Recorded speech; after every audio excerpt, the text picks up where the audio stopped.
Bienvenidas, amigas y amigos del mundo. Soy Rodolfo Sanz desde Venezuela y este es su podcast El Casino Global. Desde que nos vimos la última vez, la ruleta continuó dando sus acostumbradas vueltas y se detuvo en un acontecimiento importantísimo realizado o desarrollado en un territorio también de una importancia estratégica para las potencias mundiales y en general para toda la humanidad. Me refiero a Alaska, el territorio de Alaska, estado de la Unión Norteamericana, antiguo territorio de Rusia, vendido a los Estados Unidos de América. En esta oportunidad, este territorio hermoso, rico en recursos naturales de todo tipo, cobijó una cumbre de un contenido estratégico fundamental. Me refiero a que el 15 de agosto de este año 2025 tuvo lugar en el territorio de Alaska la cumbre entre los presidentes Donald Trump de los Estados Unidos de América y Vladimir Putin de la Federación de Rusia. Una cumbre que despertó muchas expectativas, sobre todo por el contexto de guerra en el cual se realizó dicha cumbre, sobre todo la guerra en Ucrania, donde Occidente se ha empeñado a fondo para intentar una derrota sobre las Fuerzas Armadas de Rusia. Lo que inicialmente fue definida como una operación militar especial para desalojar de la región este de Rusia al gobierno nazifascista de Ucrania, avalado y amparado por un golpe de Estado que propició Occidente, se ha ido transformando en ya casi más de 3 años de confrontación militar en un escenario que puede escalar sin duda alguna hacia la Cuarta Guerra Mundial. Digo Cuarta Guerra Mundial porque yo soy de los que piensan que la Guerra Fría también fue una guerra mundial. De manera que hay que contar la Primera Guerra Mundial del 14 al 18, la Segunda Guerra Mundial del 38 al 45, la Guerra Fría, que comenzó justo en el momento en que concluyen las negociaciones que ponen fin a la Segunda Guerra Mundial y terminó con la caída de la Unión Soviética en el año 90-91. Y esta que está en desarrollo desde Ucrania, que ha tenido distintas manifestaciones, la confrontación Israel contra Irán, derrocamiento de Muammar Gaddafi por ejércitos mercenarios financiados y dirigidos por Washington, el derrocamiento de Bashar al-Assad en Siria, toda la presión contra Irán, toda la provocación maliciosa, malintencionada y maledicente del imperio americano en Taiwán contra el gobierno de la República Popular China. Todo esto forma parte de lo que, a mi juicio, es la Cuarta Guerra Mundial, cuyo capítulo tal vez más cruento, cuyo escenario de guerra, donde se ha enfrentado Rusia contra prácticamente todo Occidente por el apoyo logístico, armamentístico que han dado al gobierno fascista, nazista de Ucrania, de Zelensky, en el territorio de Rusia. Esta cumbre también despertó muchas expectativas, muchas expectativas. Y a mí, mucha gente me ha preguntado, Rodolfo, ¿cuál es tu opinión sobre la cumbre? ¿Qué pasó en esa cumbre? Incluso voy a revelar una infidencia. Algunos me han dicho, Rodolfo, ¿será que allí Rusia y Estados Unidos negociaron a Venezuela, negociaron a Ucrania, negociaron el conflicto que ellos quieren atizar en Taiwán contra China? Es decir, una cumbre en torno a la cual se han desplegado muchas especulaciones, sobre todo reforzada por el hecho de que tanto Putin como Trump no dieron ninguna información oficial acerca de los resultados, de los acuerdos, de los logros alcanzados en esa cumbre, que duró menos del tiempo que se había previsto, por cierto. Una mini cumbre, prácticamente. Una conversación que no pasó de 4 horas, 5 horas, entre ambos mandatarios, involucrados en tantos temas estratégicos y decisivos para sus respectivas naciones y para toda la humanidad.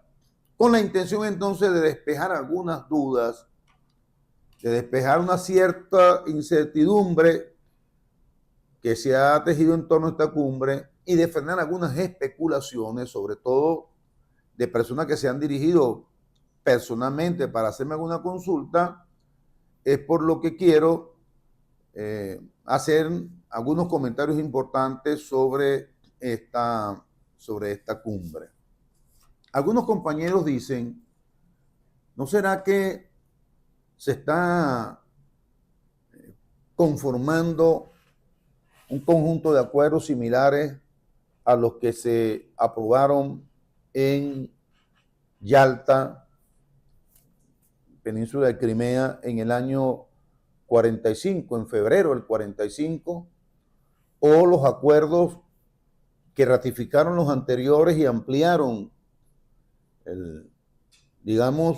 las áreas de interés de las potencias vencedoras en la Segunda Guerra Mundial, que fueron también aprobados en Potsdam, Alemania, en agosto del año 1945.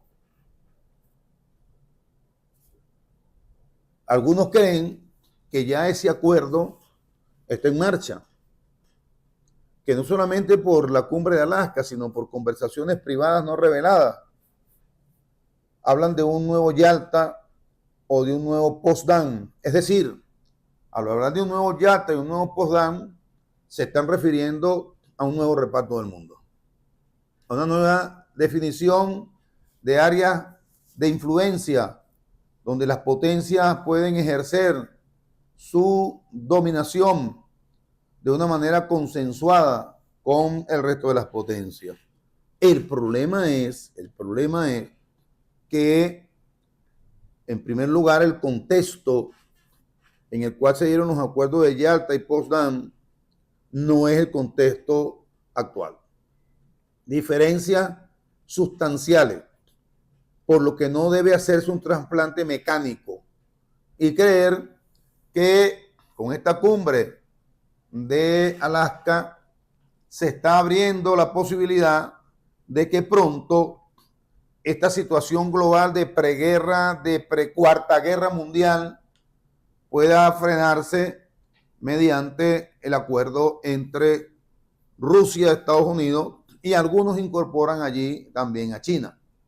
Hay quienes creen que el acuerdo puede ser Rusia, Estados Unidos, y hay quienes dicen que necesariamente en una mesa de negociación para reproducir un Yalta o un Potsdam tiene que estar sentada necesariamente la República Popular China. En segundo lugar, que no es tan fácil,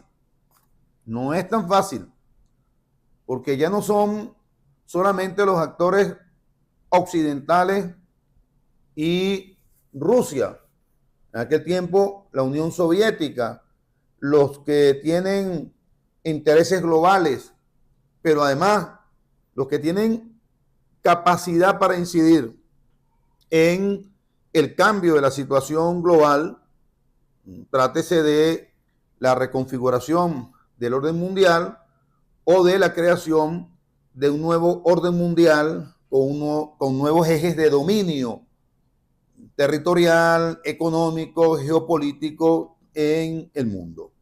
Creo que solo el análisis científico o de aproximación científica que tome en consideración la realidad que hoy existe en el mundo puede ayudarnos a despejar las dudas. Comencemos diciendo cuál era el contexto en el cual se dan los acuerdos de Yalta y sobre todo los acuerdos de Potsdam en el año 45. Recordemos primero que ya en el año 44 se había desarrollado la conferencia de Bretton Woods, en el cual, previendo el pronto término de la Segunda Guerra Mundial, se echaron las bases para la creación de los organismos internacionales que podían contribuir a la creación de un nuevo orden global equilibrado y con estabilidad internacional. Allí prácticamente se dio forma a la creación de la Organización de Naciones Unidas, que sustituiría a la Liga de Naciones, fracasada, explotada por el estallido de la Primera Guerra Mundial. Se crearía también el Fondo Monetario Internacional, el Banco Mundial, el Acuerdo de Comercio y Aranceles, que más tarde se convirtió en la Organización Mundial del Comercio. Ya en Bretton Woods se habían creado entonces las bases del nuevo sistema internacional, sobre todo en el ámbito de lo económico y también de un organismo que regulara el equilibrio entre naciones, estableciendo normas de derecho internacional susceptibles de ser aplicadas y observadas por todas las naciones del mundo. Pero Yalta y Potsdam tenían la característica de hacer acuerdos tras el fin de una Segunda Guerra Mundial, de la cual habían salido victoriosos fundamentalmente Estados Unidos y la Unión de Repúblicas Socialistas Soviéticas, la URSS. Europa emergía destruida, destrozada por la guerra, con lo cual inevitablemente iba a ser totalmente subordinada a los intereses de los Estados Unidos y acechada por los intereses de la Unión Soviética y el posterior campo socialista que se crea con los países del este de Europa, liberados por el Ejército Rojo, controlados por la Unión Soviética, y eventualmente la emergencia de China, que terminó de completar la ecuación de países del llamado socialismo real o del campo socialista.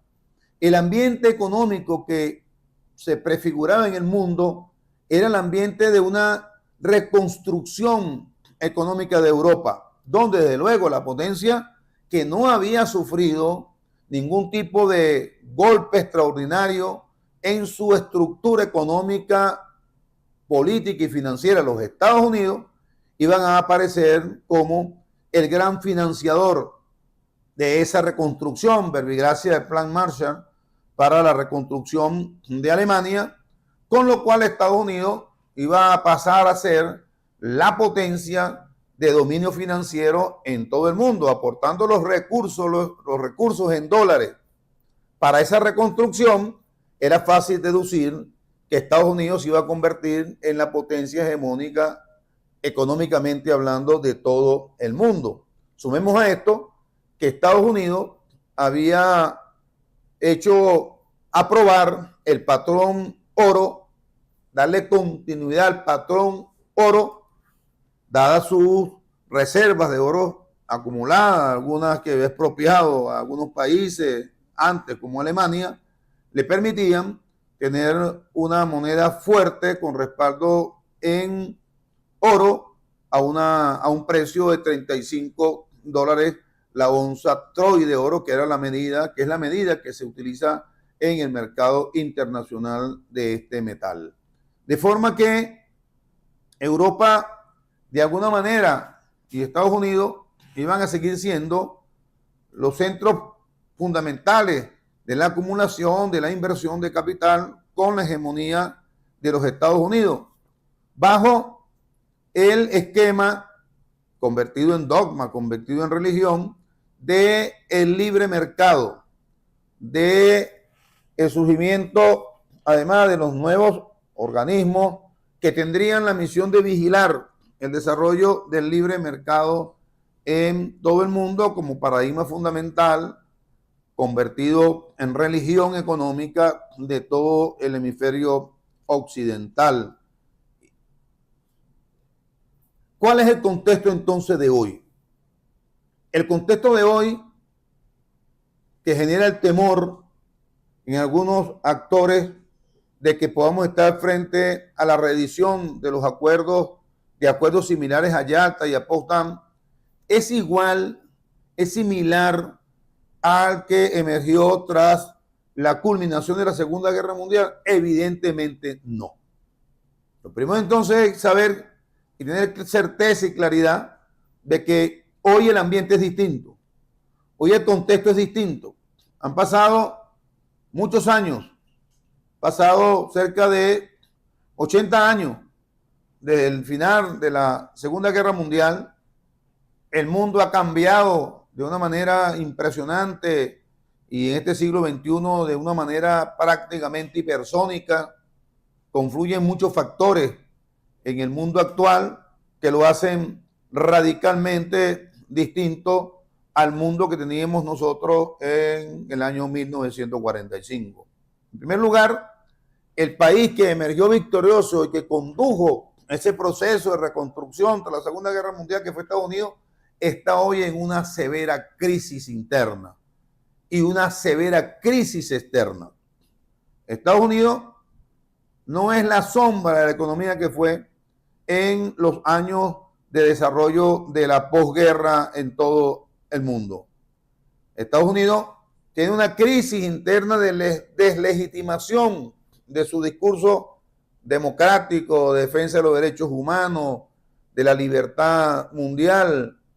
Él mismo se encargó con la promoción de todas las guerras en las cuales ha participado desde el 45 hasta esta fecha, incluida la guerra de Ucrania, incluida la matanza y el holocausto de palestinos cometido por su aliado y socio estratégico Israel, hasta su presencia con logística, con comunicaciones, con todo el armamento que ha enviado Estados Unidos y Occidente al gobierno de Zelensky en Ucrania para sostener la ofensiva militar legítima de la Federación de Rusia.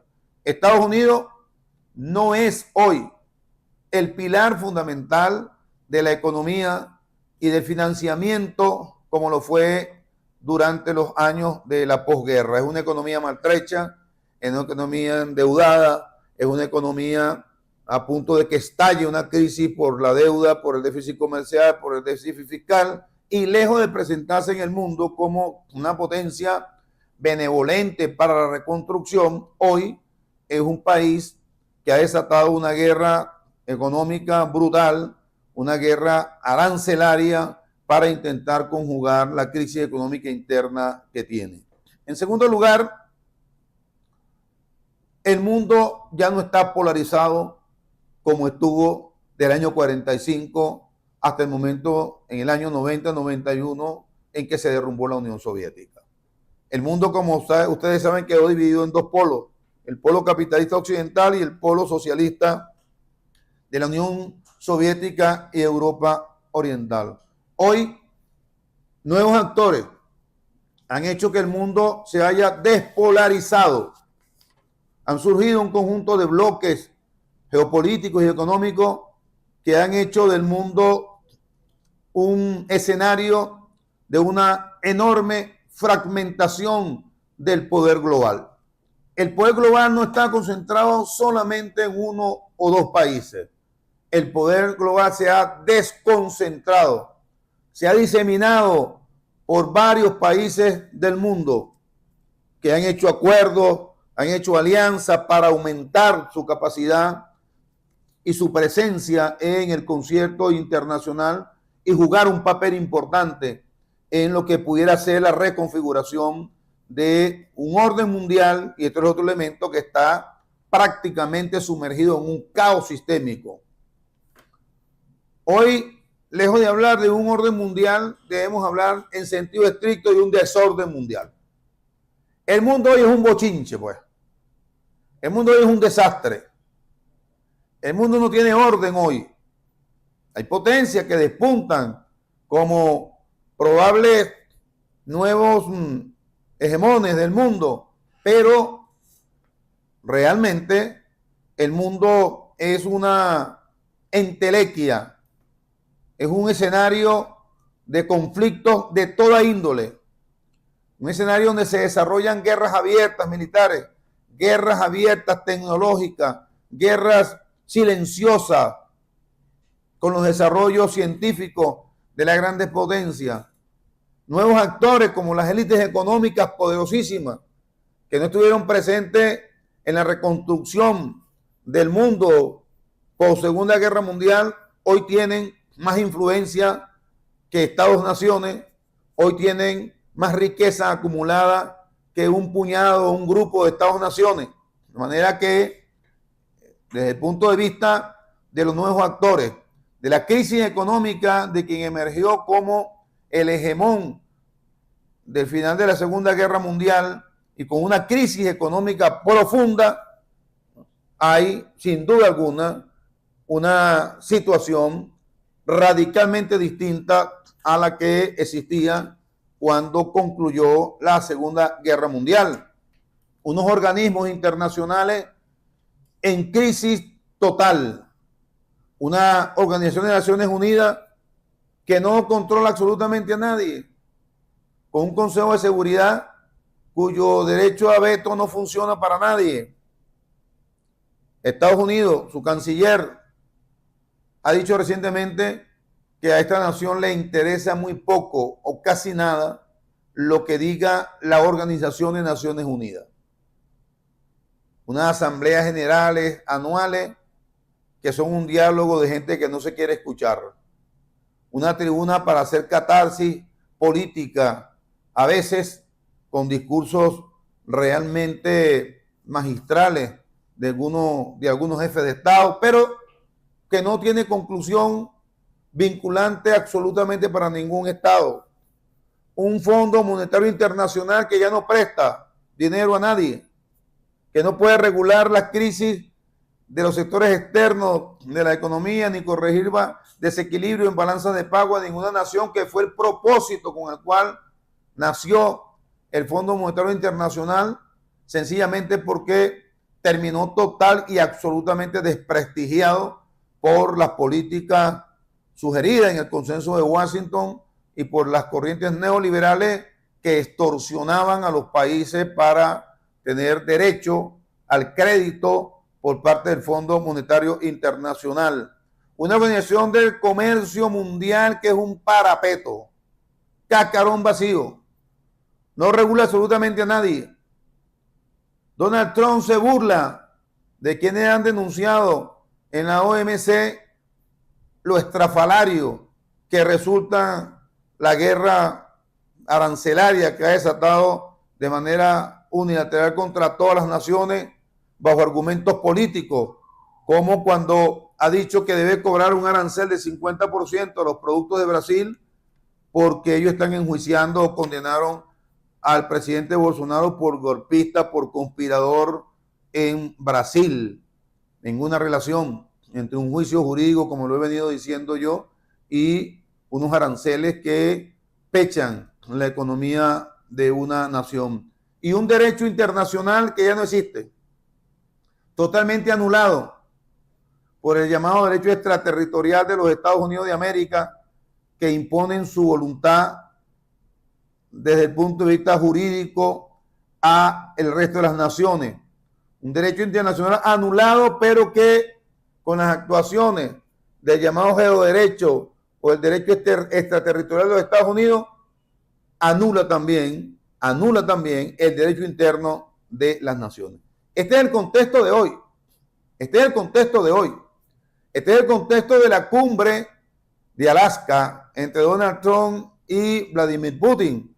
Este es el contexto donde presuntamente se va a desarrollar una cumbre pronto entre el presidente Xi Jinping, Donald Trump y Vladimir Putin. Ahora, la pregunta que debemos hacernos nosotros es, en medio de una situación como la que yo he descrito, radicalmente distinta a la del año 45, puede ciertamente construirse un conjunto de acuerdos similares a los de Potsdam y a los de Yalta.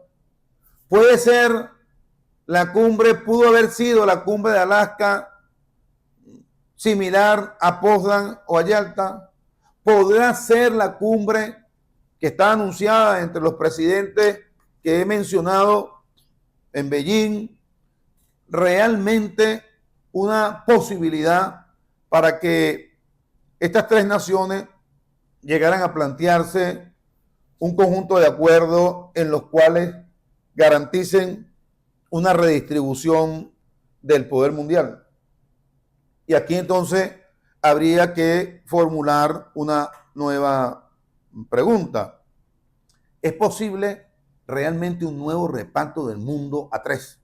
Es decir, China, Estados Unidos y Rusia pueden repartirse el mundo hoy sin la presencia de la India, sin la presencia de Brasil, sin la presencia de una potencia nuclear como Corea del Norte, sin la presencia de un país que avanza de una manera bien acelerada, científica, tecnológica e industrialmente y comercialmente como Brasil, sin la presencia de un país como Turquía, que controla un paso obligado del comercio internacional sumamente importante, sin la presencia de un país potencia media como Irán, que prácticamente controla otro paso obligado estratégico para el comercio mundial, que es el estrecho de Hormuz.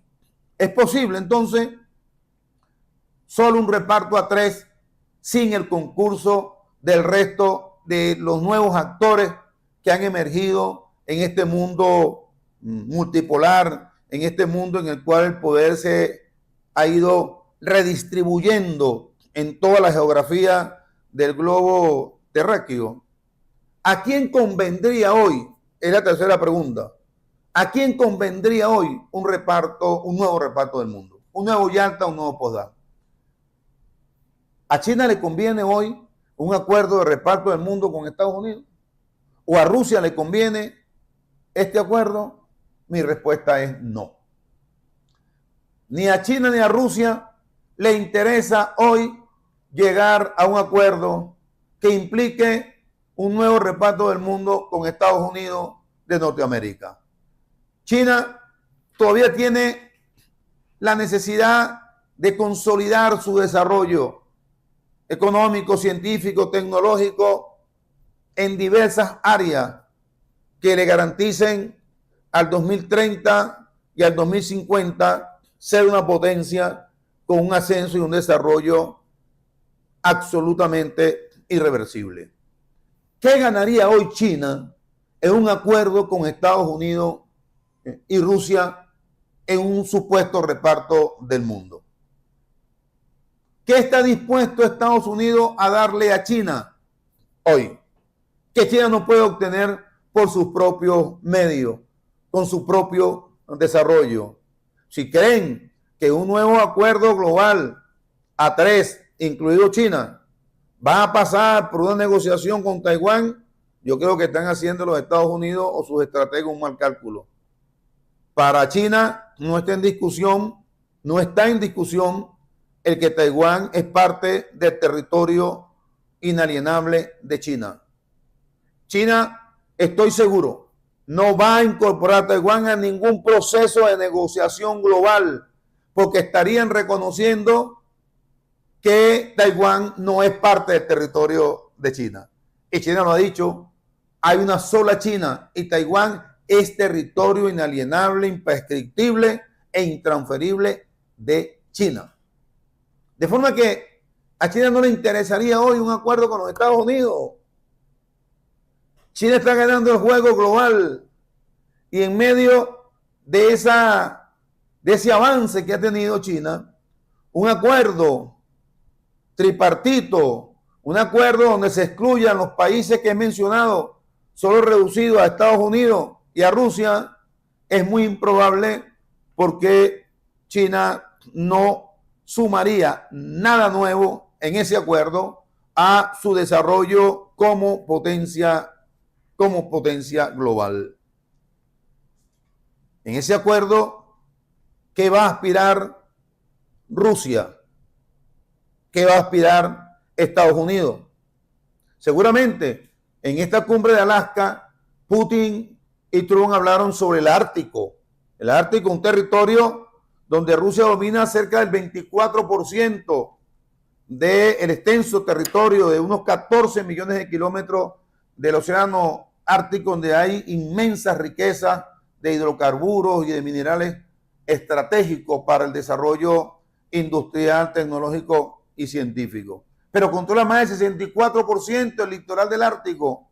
Tiene superioridad, supremacía en el control de lo que va a ser pronto una de las rutas comerciales más dinámicas del mundo. Rusia aventaja a Estados Unidos en bases militares. Ciertamente, Estados Unidos tiene una base militar en Groenlandia permisada por Holanda, pero Rusia tiene más de 7 bases militares en toda la región del Ártico que ellos dominan, y una flota de barcos rompehielos superiores a los Estados Unidos. Se dice que Estados Unidos tiene 1 o 2 rompehielos. Rusia tiene cerca de 9, entre 9 y 12 barcos rompehielos que abren la ruta por todo el Ártico. De manera que un acuerdo sobre el Ártico hoy para Rusia no es conveniente. Es prematuro, porque Rusia debe seguir fortaleciendo su presencia, su fuerza militar en una región tan importante y decisiva para el comercio mundial como lo es la ruta del Ártico. Seguramente, ahí hablaron de la guerra de Ucrania en esa cumbre de Alaska. Sí se habló, creo yo, porque era el tema central y porque aquella expresión de Donald Trump a Zelensky cuando se reunió en la Casa Blanca con los primeros ministros y presidentes de la Unión Europea, los principales, que parecían ahí unos perritos falderos, sentaditos en una silla, como quien va a un matadero.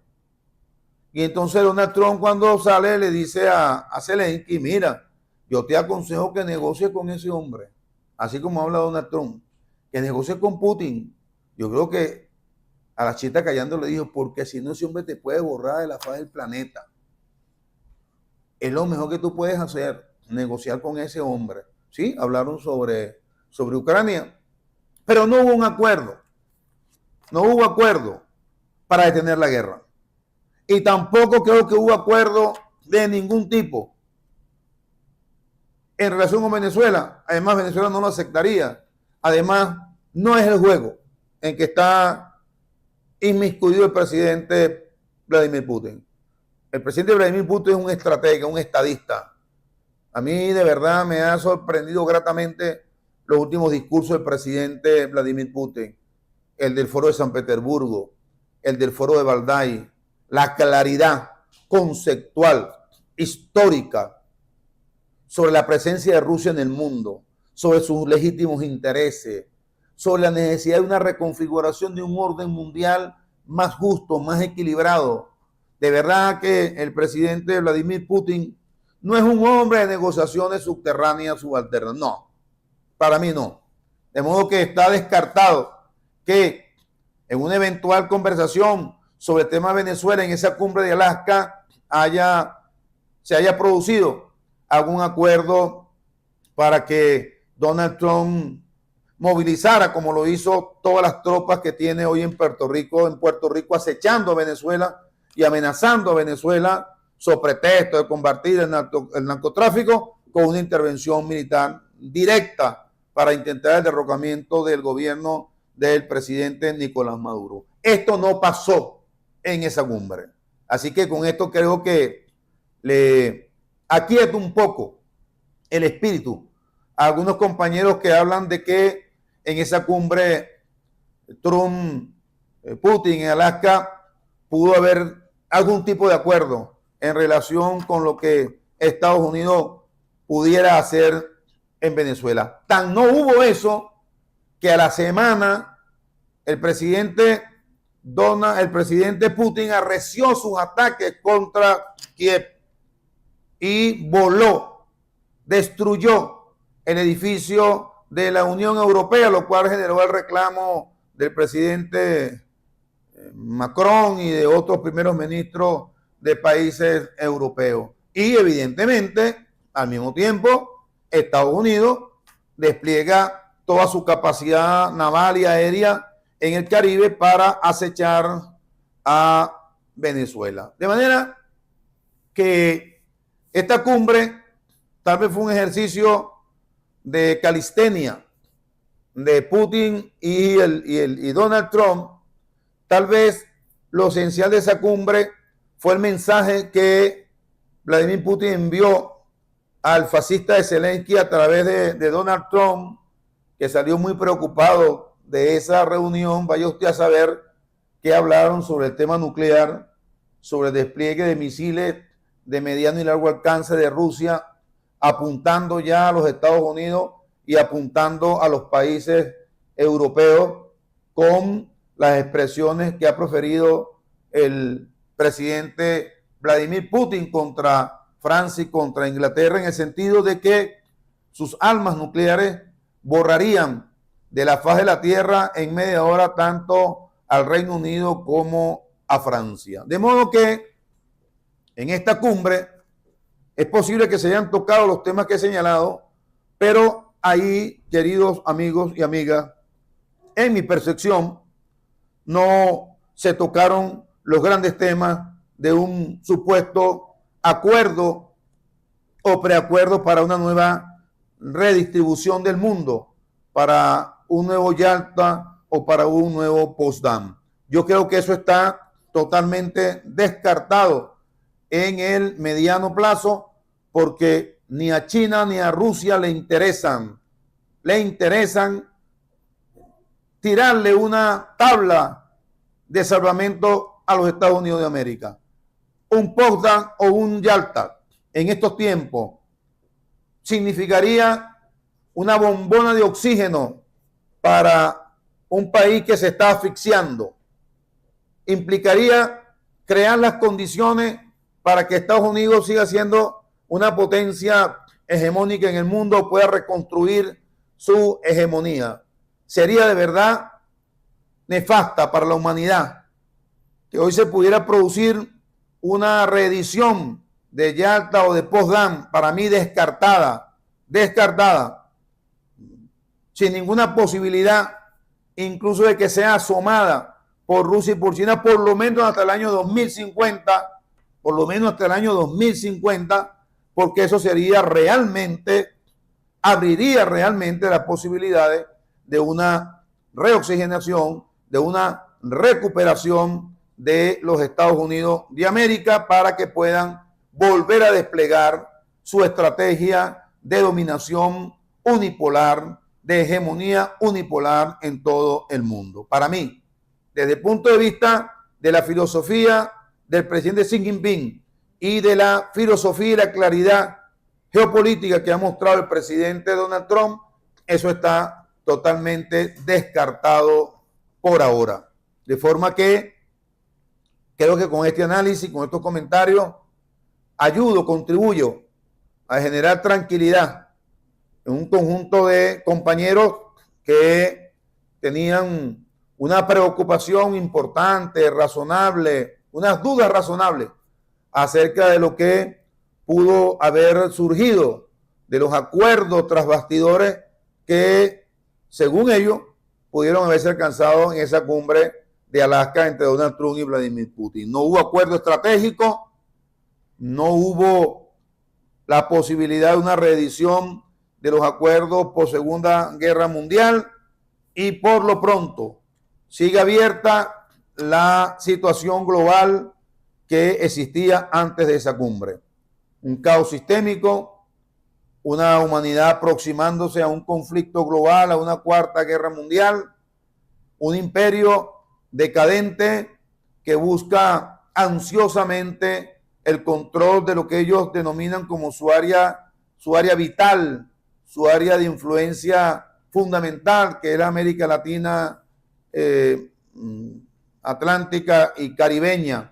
Eso es lo que queda después de esta cumbre, es decir, la continuidad del caos sistémico, donde al mismo tiempo de este caos avanza de una manera más o menos firme y segura la reconfiguración de un orden mundial multipolar, pluricéntrico, que tiene como principales protagonistas a los países que conforman la alianza geoestratégica y geopolítica de los BRICS. Hasta aquí, queridos amigos y amigas, mi análisis de el significado histórico y político de la cumbre de Alaska entre el presidente Donald Trump y el presidente Vladimir Putin. Nos vemos en una próxima oportunidad cuando la ruleta, después de haber continuado dando algunas vueltas, se detenga para nosotros analizar en profundidad la jugada de los jugadores geoestratégicos y para hacer los pronósticos respectivos acerca de la evolución de este orden global maltrecho y decadente y de su antítesis, la construcción de un orden mundial multipolar y pluricéntrico. Hasta luego, hasta una próxima oportunidad de su Casino Global. Nos vemos.